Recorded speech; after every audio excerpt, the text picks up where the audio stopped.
a little bit of noise that's going to be outside my classroom for the period of this lesson. There's nothing I can do about that.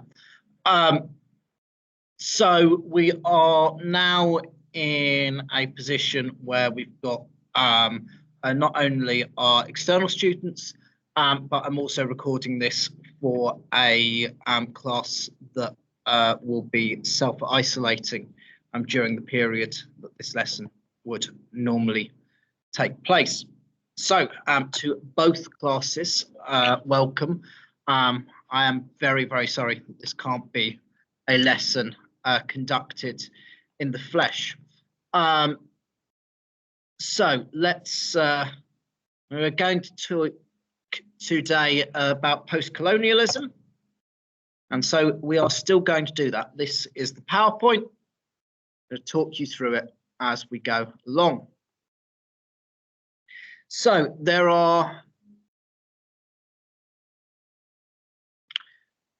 three questions on that do now. Take a few minutes. Look at this image very closely. Look at what's written on it. The writing on the rocks, the writing on the people in the basket, the person carrying the basket and strapped to their back represents the British, obviously. And see if you can answer those three questions or those four questions. Pause me while you do so.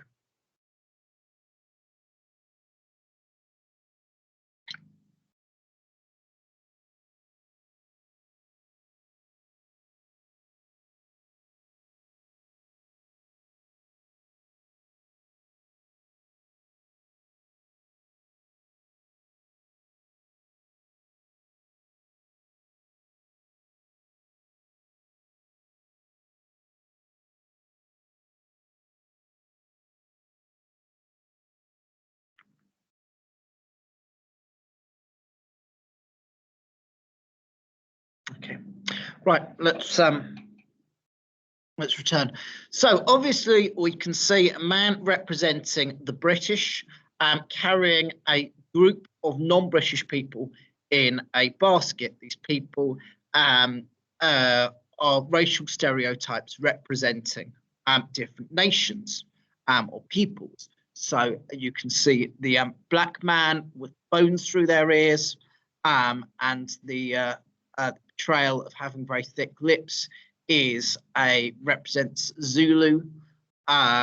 Obviously, the man leaning out to the side with the very sort of narrow eyes representing China. Egypt is represented there, the man in the fez. India, the man in the turban. And there's some kind of representative of the Arab peoples. I can't actually read what's written there. Also at the top of the basket. And the British are presented as carrying all of these peoples.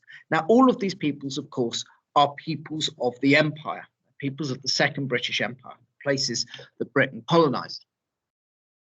And Britain carries these people in a basket up a very, very rocky path. And on that rocks are brutality, slavery, cannibalism, ignorance, vice, cruelty. Vice is a very interesting one, as is ignorance, because you might note that they're very culturally specific ideas there. What does it mean to have a vice? Certainly some of the things we think of as normal in the West would be considered vices elsewhere. Some things that are considered normal elsewhere wouldn't be considered vices in the West. And the same thing with ignorance. What is knowledge? What does it mean to be ignorant? It means to be ignorant of certain things. Okay, what things must one know, and what things does one not need to know?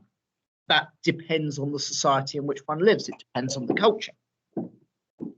But the British are, at any rate, carrying all of these people. They're not walking themselves. The British are carrying them up this rock-strewn mountain all the way to civilization, very top. That's the pinnacle.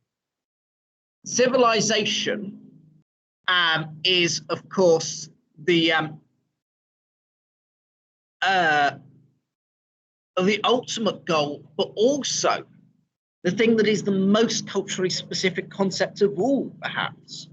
Because what is civilization?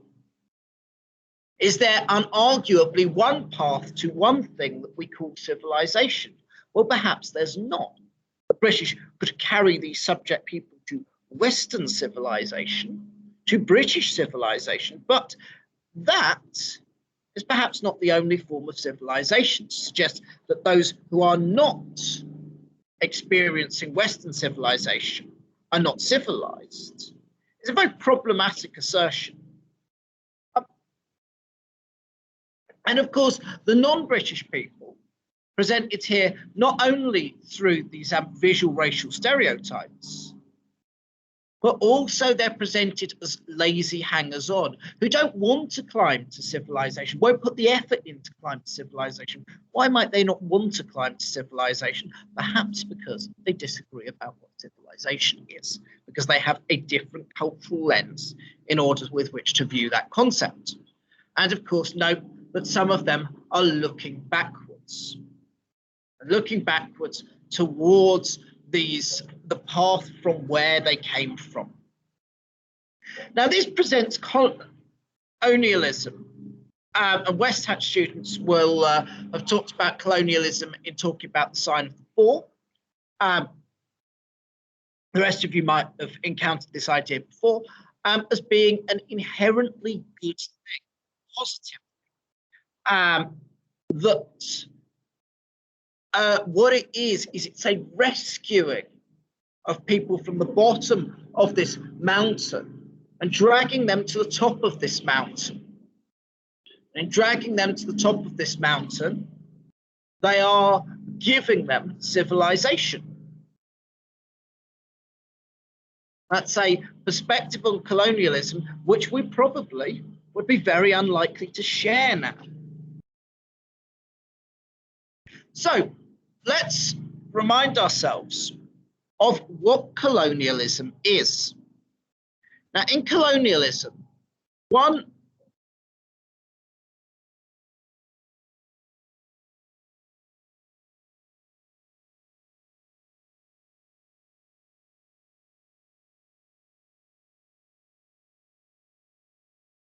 that was genuinely deafening, and not much quieter now.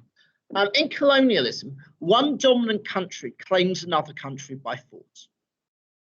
But it's not just invasion, because not only do they claim that other country by force, they settle the country, they populate the country with their own citizens. The citizens who relocate to the conquered country, so it's not just the military who are there, it's whole class structures. The citizens who relocate to the conquered country still retain their loyalty, to their motherland. They still retain loyalty to the country they originally came from.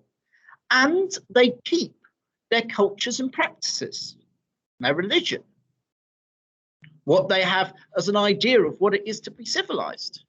And so you have not just the military occupation of a country, obviously necessary in order to enforce power in a country, but also the civilian occupation of the country.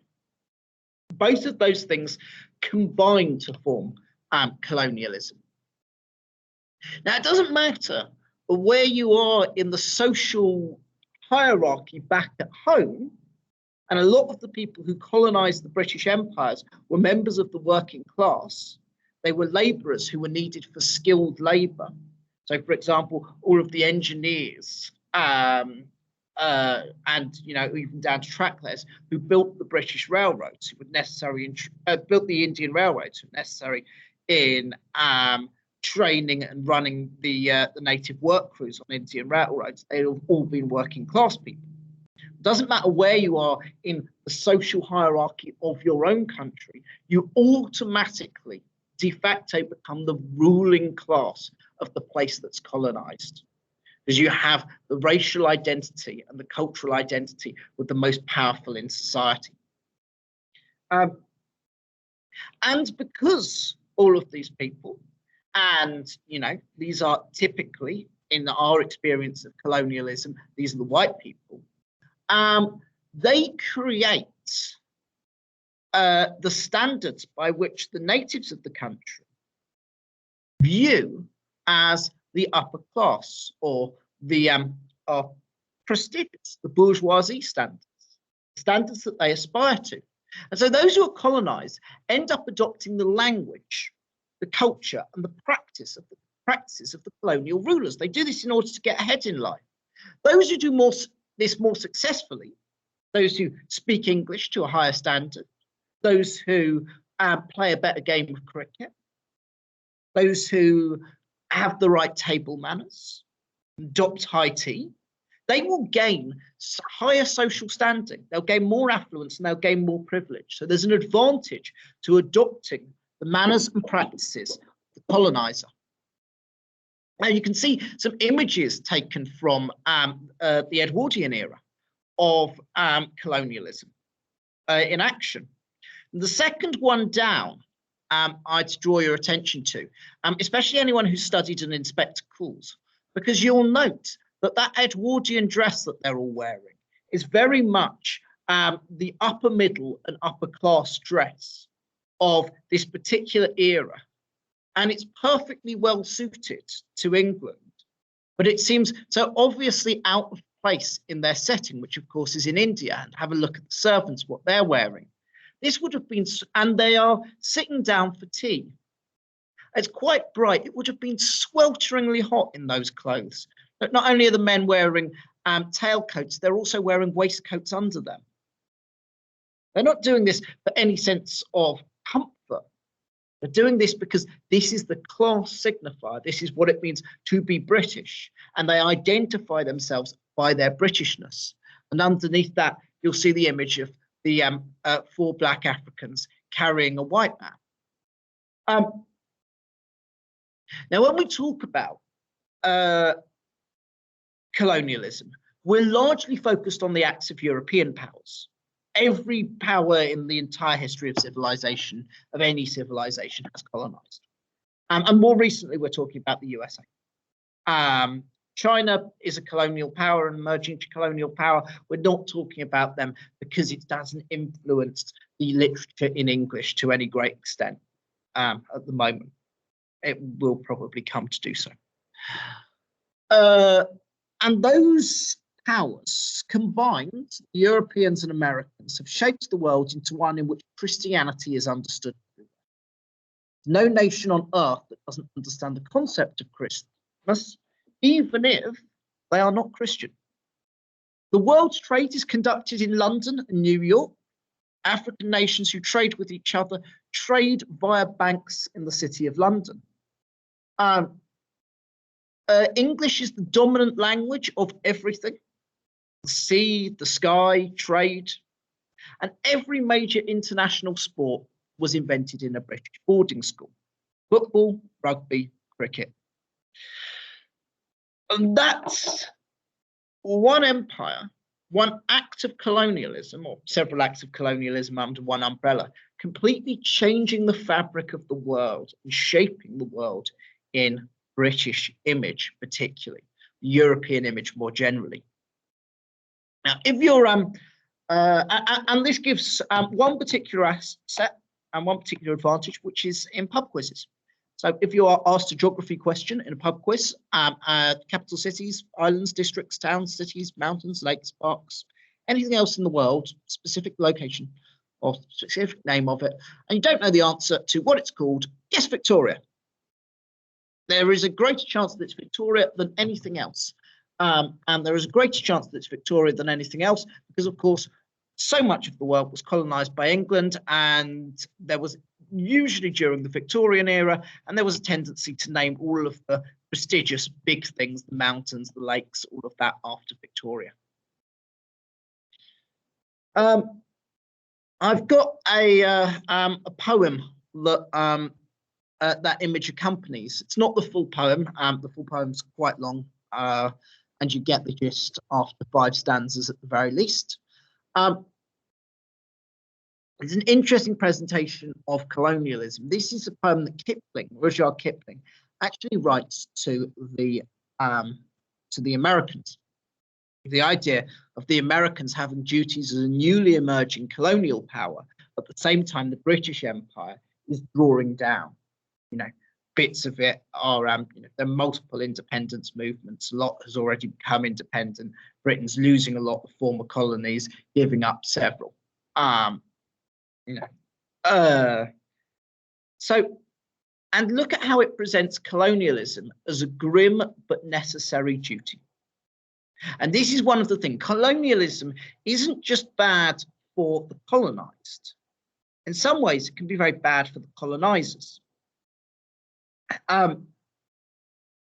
The working class people who move over, and also the middle and upper class people, may gain affluence in their new country. They may gain social standing in their new country. But they will always, to some extent, even as a ruling class, be sort of outsiders. They'll be removed from their family and their kin. And particularly with the colonization of Africa, they'll be subject to new diseases that they certainly weren't subject to before. Fair few will die of malaria.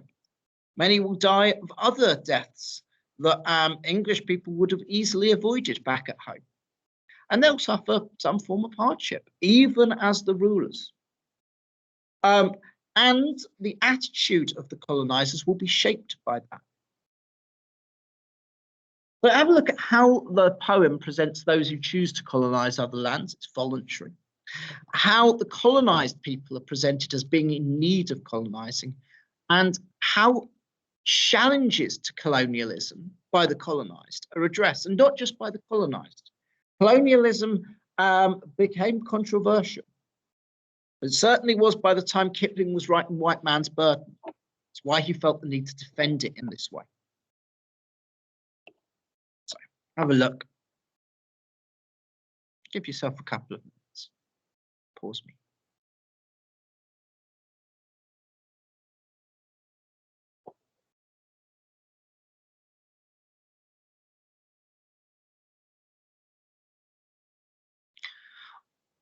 All right, so when I taught this this lesson to a class yesterday, the first thing that everyone picked up is that the colonizers are presented as heroic. They are taking up a white man's burden. They're doing something unpleasant, but that's their duty. Think of it absolutely in terms of like the way the light cavalry are presented in the charge of the Light Brigade. And they're bringing great benefits to those they colonize. They're filling forth all the mouth of famine in that third stanza there, and bid the sickness cease. So they're ending famines, they're curing sickness, and bringing agriculture to these places. And doing so with savage wars that bring peace to these places. It's very interesting how paradoxical some of these ideas are. And they're doing all of this to get another's profit and work another's gain. Well, now, to an extent, they are, any Marxist would argue, seeking another's profit. Because the riches they'll get directly as individuals from colonialism will be a pittance compared to the overall economic benefit of colonialism to the nations that colonize and to specific companies. The British East India Company was an extraordinary private enterprise, incredibly wealthy, that gained all of its profits from colonialism. But of course, the profit that Rudyard Kipling is thinking about is not in an economic sense. It's the profit that's being given to the colonized peoples, that they're benefiting from this.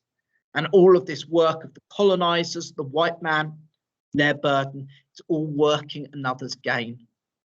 They labor, they have the toil of serf and sweeper. The roads you shall not tread, go make them with your living. Building roads, building railways, all of these things done under British colonial rule, and mark them with your dead. and they're presented as better than those who would criticize them. Reap his old reward. Fifth stanza, the blame of those you better, the hate of those you guard. So, hated by natives. They're blamed by people who are lesser than them. Now, are they natives? I think they're possibly natives, but I think they're also critics of colonialism, particularly critics on the left. This idea, heroic British people, you know, and these days we talk about this as being a liberal metropolitan elite, heroic British people who defend our freedoms that the liberal metropolitan elite benefit from and just keep whining about. So, and it's worth thinking about then the presentation of those who are colonized. Now, the presentation of those who are colonized, interestingly enough, Kipling uses terms captive and new court. So there is Kipling does not deny the element of force necessary in colonialism. He presents it as being a positive, that force must be exerted. He doesn't deny that. He doesn't deny compulsion. Captivity is a very interesting one because, of course, at this stage, and indeed through the Second British Empire, the British Empire has abolished slavery, certainly in the colonies that it controls.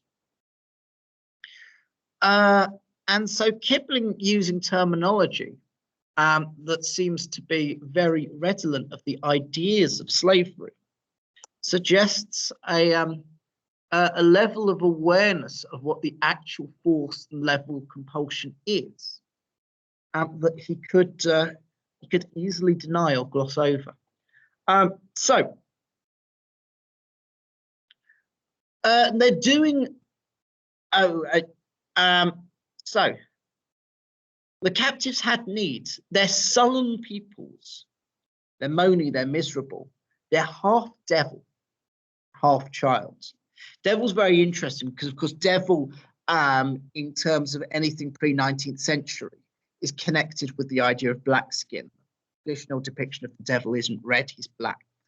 But he's not just talking about black skin there. He's talking about the idea of wickedness.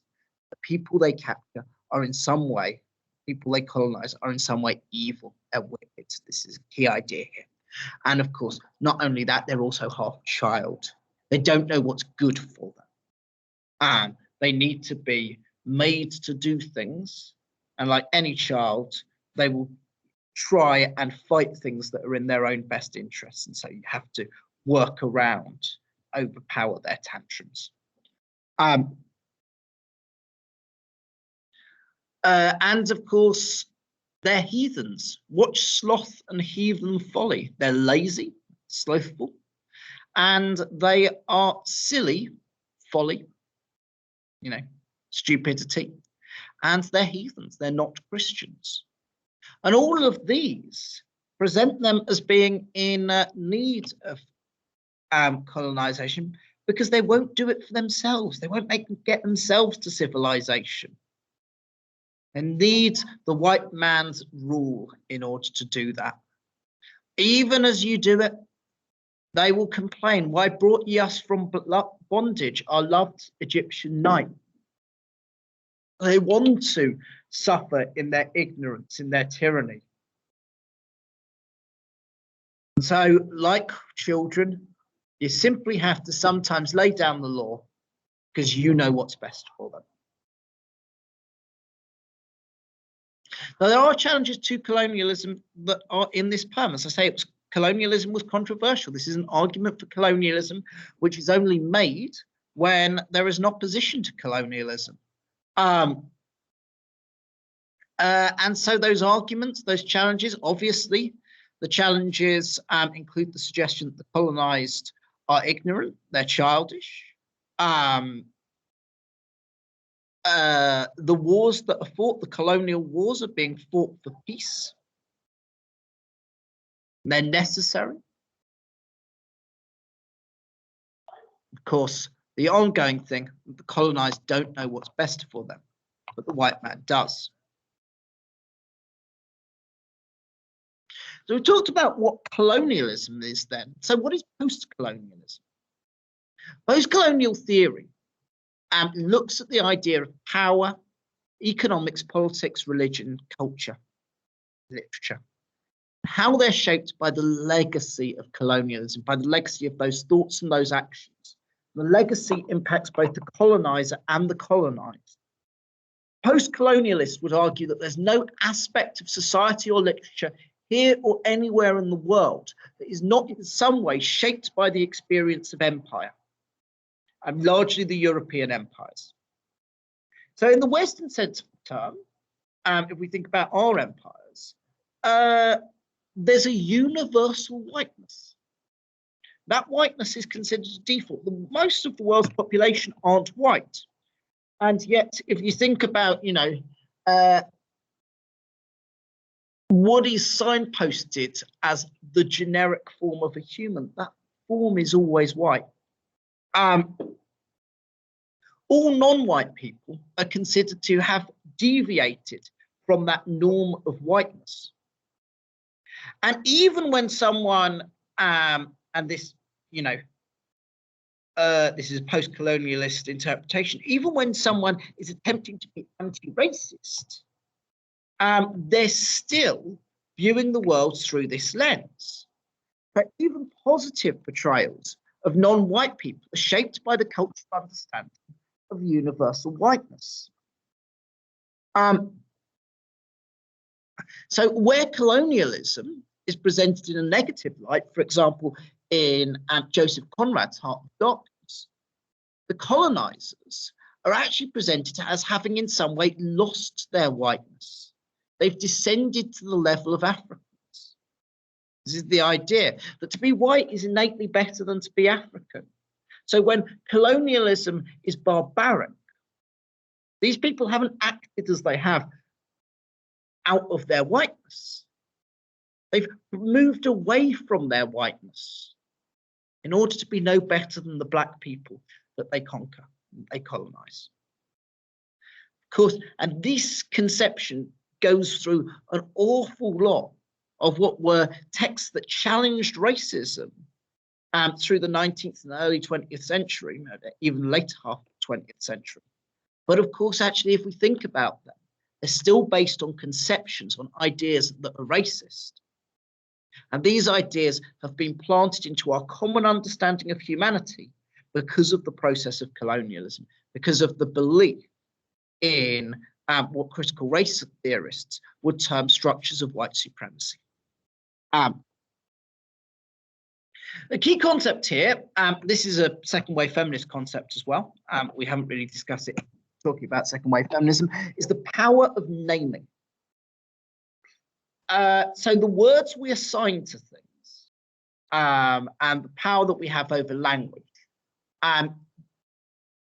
dictates the thoughts we can have over something. So I'll give you an example here, which is the example of masculinity as a discourse in English, as a language.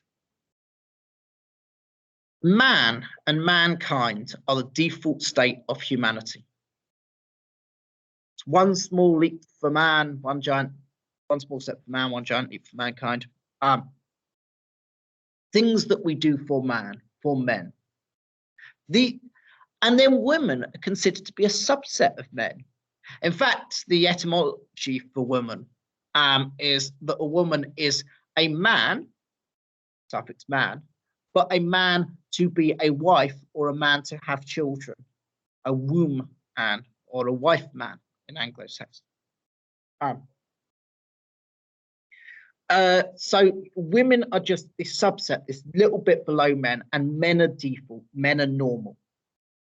You'll see the same thing in terms of the suffix s, actress, priestess, waitress. Again, the default term for that is the male form of that noun. Now, the same thing is happening in terms of how we define the East through our language, through our culture. Western civilization is the default for civilization. we define what it means to be civilized, and therefore any non-Western civilization is by definition uncivilized. Now, post-colonial as a term, and this is key, it's not implying that it's after colonialism. Colonialism is still going on, even though the British are no longer actively practicing it in the way that they did. There are other nations still actively practicing it, and the legacy of it continues. So it's not about being after colonialism, but it's in response to colonialism. The key foci of post-colonialism as a literary movement include foregrounding authentic writers from countries which were oppressed and shaped by colonialism, and authentic writers writing in English as well, because of course, colonialism impacts language. So Chinua Achebe being a really big example of that, and Ngozi Adichie, I believe, is very, very popular at the moment. Americana, Purple Hibiscus. There's quite a big African literary movement in Nigeria, Ben Okri as well. And part of it is about restoring original faiths and cultures of the colonized to a status where they're in equal dignity to that of the West, not a status where they're viewed as inferior. When we talk about this idea of not being after colonialism, even as we must fully comprehend the pastness of the past, this is an Edward Said quote, who we'll talk about in a second, there is no just way in which the past can be fully quarantined from the present. So to say that, you know, the British Empire is something we did and we no longer do, so therefore it doesn't impact our relationship with the world, is not true. Because we can say that we no longer do it, we can comprehend the pastness of the past. Indeed, we must understand that the past is different from the present. But there's no way of which we can separate the past from the present. You can't fully separate it. The past will always influence the present. Now, the text that most informs post-colonial analysis is by Edward Said, of the quote before, and it's called Orientalism. Said's writing is influenced by his experience as a Palestinian who lived most of his life in exile.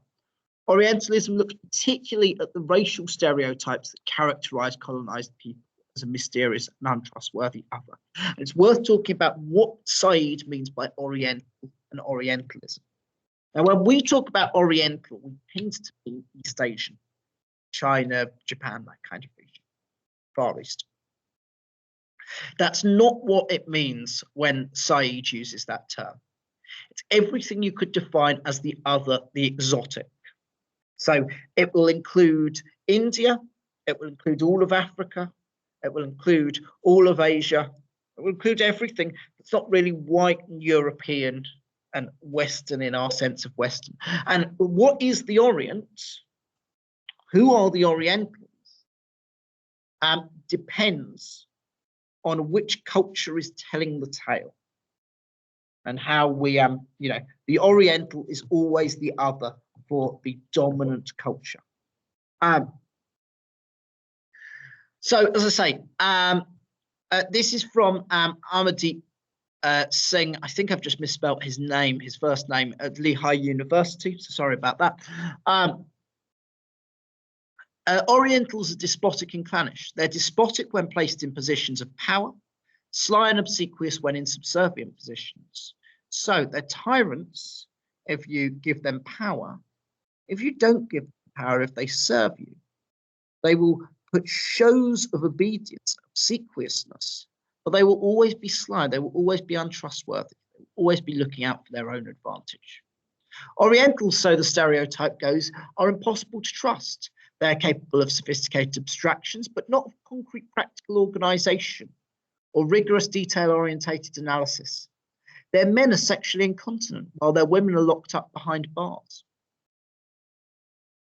The sexual incontinence, i.e. inability to control themselves sexually, is a discourse we'll talk about quite a lot in terms of literature over the next 2 years. especially if you're on the literature course, a bit on the language and literature course as well, quite a bit actually. The best summary, Orientals are by definition strange. The best summary of the Orientalist mindset would probably be East is East and West is West, and never the twain shall meet. His book, Said asks, but where is the sly, devious, despotic Oriental? Has anyone ever met anyone who meets this description in all particulars? In fact, this idea of the Oriental is a particular kind of myth produced by European thought, especially in or after the 18th century. To some extent, Orientalism looks to dismantle this myth. But really what Said's goal is to identify Orientalism as a discourse, as a school of thought, where it exists, what we can say about it, the extent of it. Now, you'll see the racial other in films and other media, incredibly prevalent in films. And you'll have encountered it, if you're a West Hatch student, in the depiction of Indians, a current West Hatch student, not an incoming West Hatch student, in the depiction of Indians in The Sign of the Fall.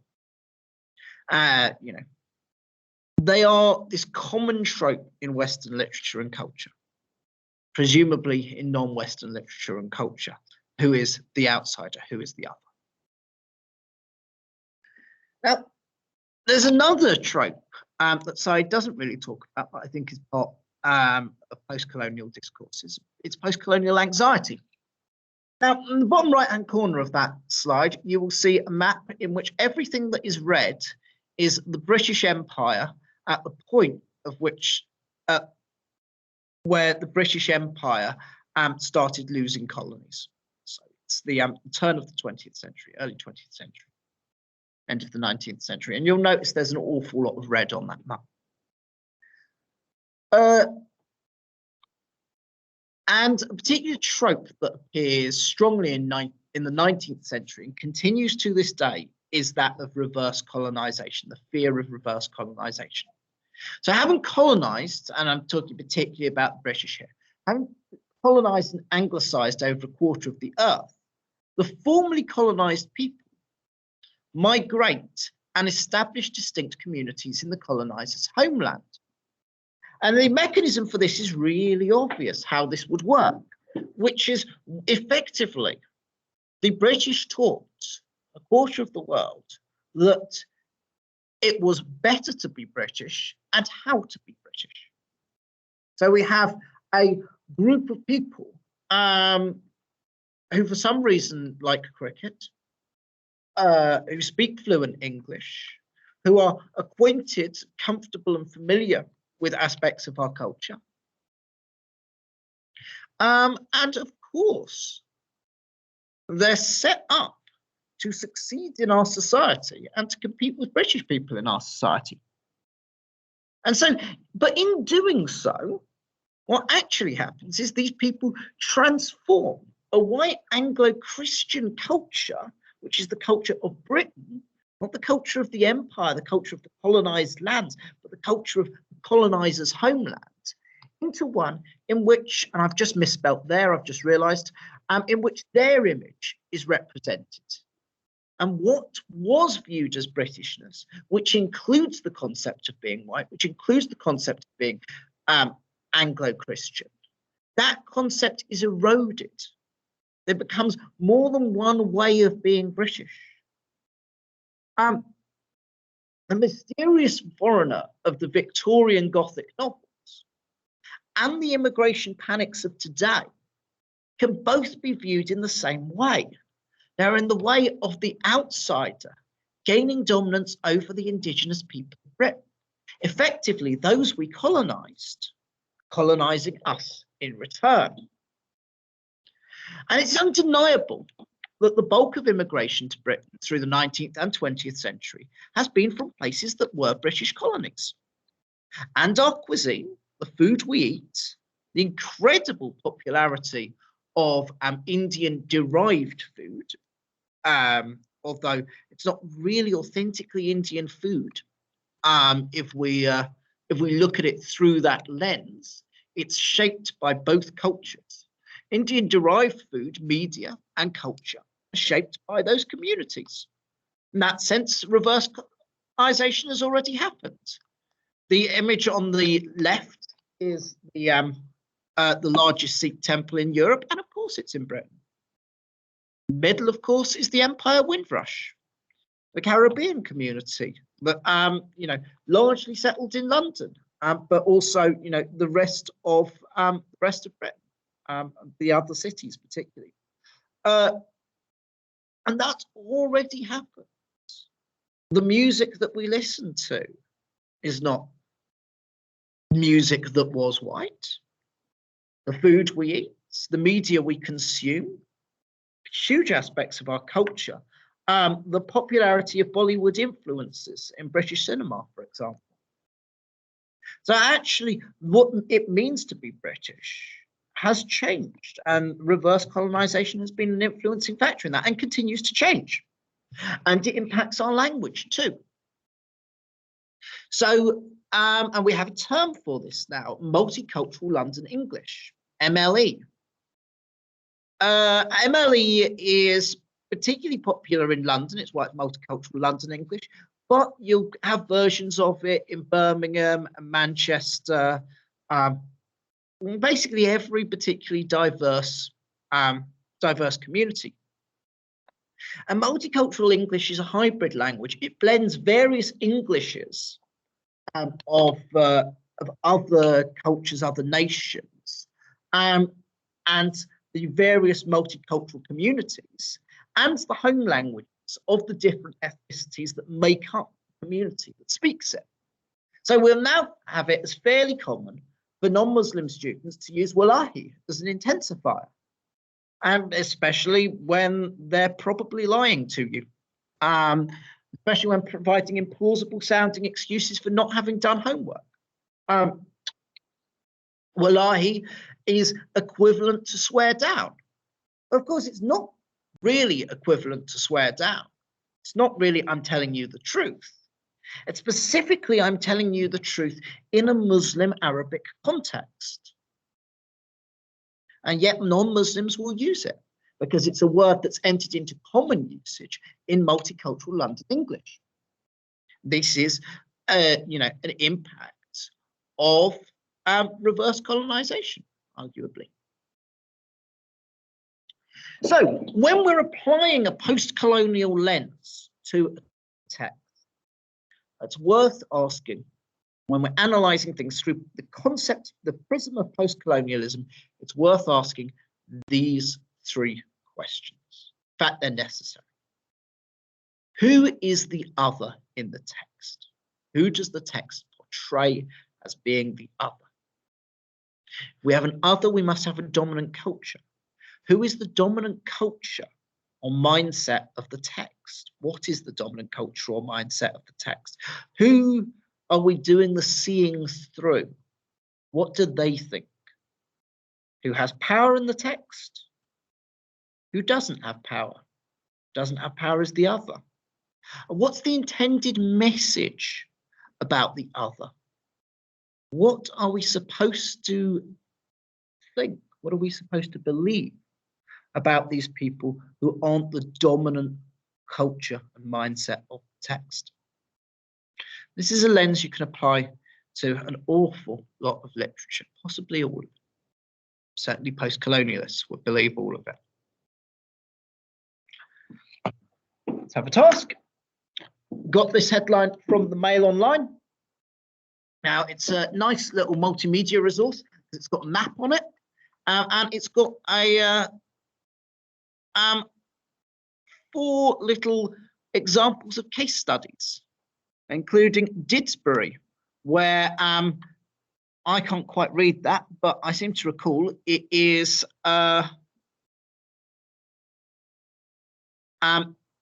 the story is Muslims take over church and implement Sharia, take over church, turn it into mosque and implement Sharia law. The one from Blackburn is that there are no-go zones for white people. Bradford is that in 30 years, some random person believes that, it will be completely non-white. Have a read of that headline think how you can read that headline with a post-colonial lens, how it drives fear and presents the fear of reverse colonization.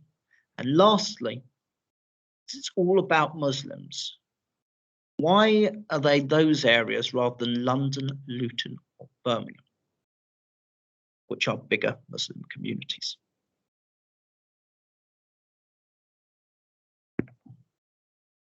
Take a few minutes.